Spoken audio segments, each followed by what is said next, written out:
For today's Do Now, let's take a look at this quote from Louis Brandeis, a famous attorney, in which he states, "If we desire respect for the law, we must first make the law respectable." What term or vocabulary word that we learned in class does this quote describe? Do you agree or disagree with this quote? Explain why. Let's take a look at different types of murder today.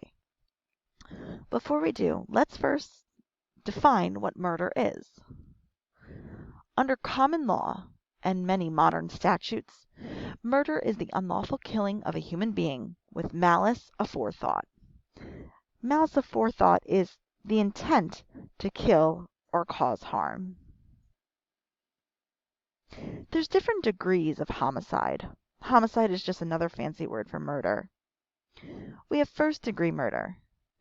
In first-degree murder, we have the deliberate and meditated killing done with malice aforethought, meaning you had specific intent if we're looking at different types of intent, going back to our elements of the crime.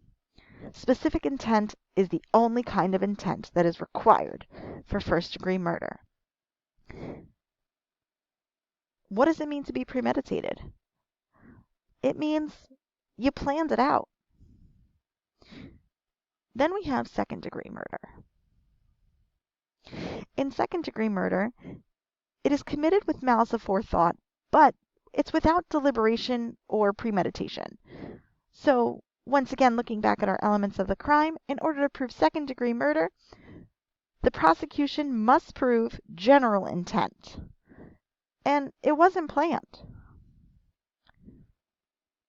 Lastly, we have what's known as felony murder. In some states, they refer to this as third-degree murder.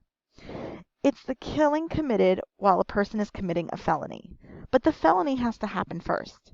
Here are some examples. Rape, robbery, arson, or burglary are all different felonies. So, if a burglar breaks into a home to steal, but decides to rape the homeowner, and then the homeowner has a heart attack during the rape, that's considered third-degree murder or felony murder, because the burglary happened first. The murder came after.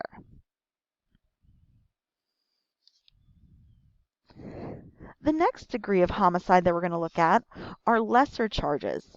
The first one is considered voluntary manslaughter. This is the intentional murder committed without malice aforethought. But there's 3 requirements for voluntary manslaughter. The killer must have these 3 elements. Number 1, be seriously provoked by the victim. Number 2, act in the heat of rage. And 3, not have had any opportunity to cool off. The provocation does not excuse the killing, but it makes the crime a lesser degree than second degree. Next, we have involuntary manslaughter. It's unintended killing that takes place during a crime that's a misdemeanor. It can also be caused by criminal negligence. So, for instance, if a drug abuser shares a needle, that could be considered voluntary manslaughter.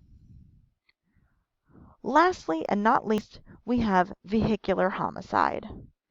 This is when killings occur from automobile accidents when the driver is criminally negligent. So, for instance, maybe Mary is texting while driving. She doesn't see the pedestrian walk across the street.